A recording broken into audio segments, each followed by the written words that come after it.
Bonsoir à tous et bienvenue dans le JT Vert.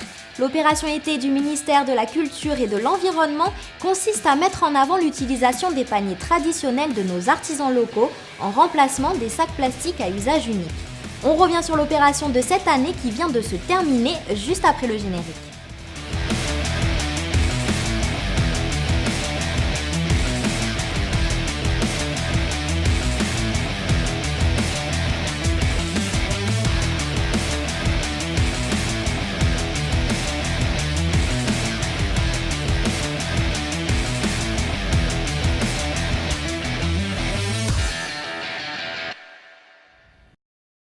Sommes-nous devenus tellement fous que nous soyons obligés de célébrer une journée mondiale consacrée au boycott des achats?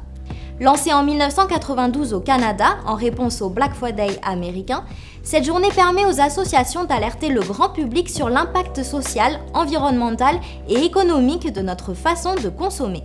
Une journée où l'on peut se rappeler que 20% de la population mondiale consomme 80% des ressources planétaires.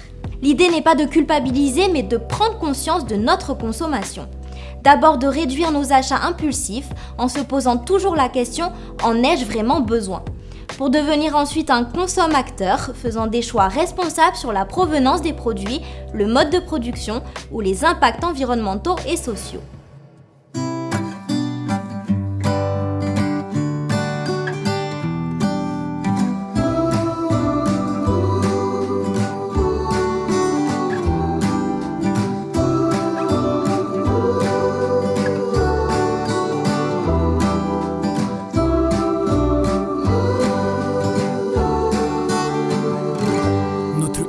Partout, tous les jours. Rendez-vous les 22, 23 et 24 novembre dans tous les magasins affichant l'opération. L'opération été a lieu en ce moment dans tous les magasins participant à l'opération. Il s'agit de mettre en avant l'utilisation des paniers traditionnels réalisés par nos artisans locaux en remplacement des sacs plastiques à usage unique. L'opération été permet également aux artisans de trouver de nouveaux débouchés pour leurs produits. On voit cela avec Iaera. Franchement et honnêtement, j'ai carrément aimé le projet parce que j'ai toujours rêvé un jour, il faut qu'on voit nos étés, nos paniers tressés en pandanus dans les grandes surfaces. Et pourquoi le été? Parce que j'ai connu le panier mâché étant toute petite et jusqu'à aujourd'hui, ce panier est toujours utilisé. Même par des étudiants, ceux qui vont au bureau, c'est encore utilisé. Et dernièrement, j'ai appris que à l'Assemblée territoriale, il y a beaucoup de ministres qui utilisent aussi des paniers en pandanus lors de leurs réunions. La deuxième édition, je pense qu'il faut encore pousser un peu plus en avant, prévenir les artisans qu'il faut que tout le monde se concentre sur le projet été, que ce soit ici à Tahiti ou dans les îles. Parce que je pense que dans les îles, il y a d'autres îles à part les australes dont les pandanus poussent également et soutenir ce projet.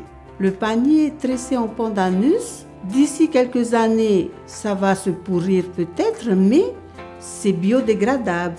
Donc c'est bon déjà pour l'environnement. Et ensuite, bien sûr qu'après nous, il y a la génération qui arrive. Maintenant, c'est à nous à faire transmettre le message ou le savoir-faire à la génération qui arrive pour pouvoir déjà retravailler sur les différents paniers ou peut-être rester tout simplement sur le panier marché. Aujourd'hui, c'est vrai que la vie a évolué aussi. Sur les paniers, souvent on nous dit que l'artisanat traditionnel, aujourd'hui, il n'y a plus de valeur et ça, je suis contre. Je suis contre pourquoi? Parce que le tressage, c'est traditionnel. C'est du savoir des grands-parents, des parents, et il y a toujours ce savoir-faire aujourd'hui traditionnel.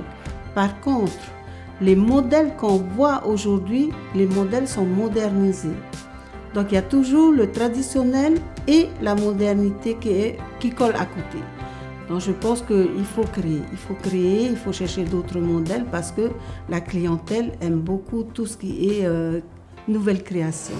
Nous poursuivons notre série spéciale intitulée Zoom sur. L'idée est de revenir chaque semaine sur une question particulière de la protection de l'environnement, la transition énergétique ou le développement durable. Et tout de suite, nous faisons un zoom sur les véhicules électriques.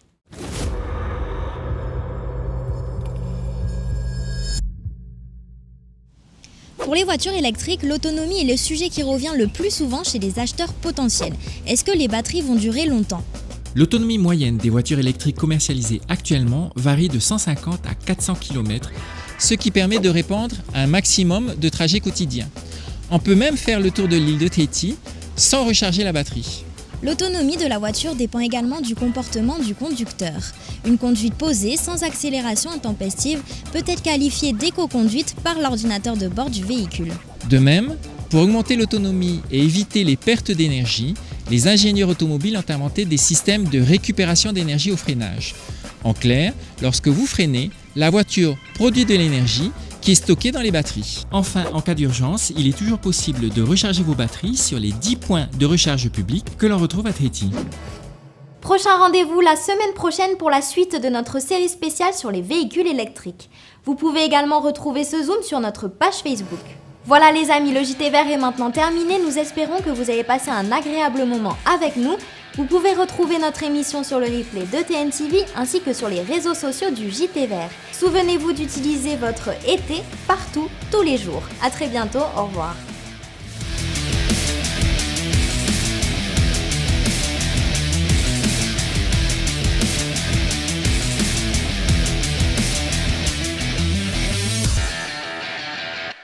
Prochainement, dans le JT Vert. Le développement durable, c'est aussi avoir un toit au-dessus de sa tête. La semaine prochaine, on vous parle d'une association pas comme les autres. L'Agence immobilière sociale de Polynésie française. C'est prochainement dans le JT Vert.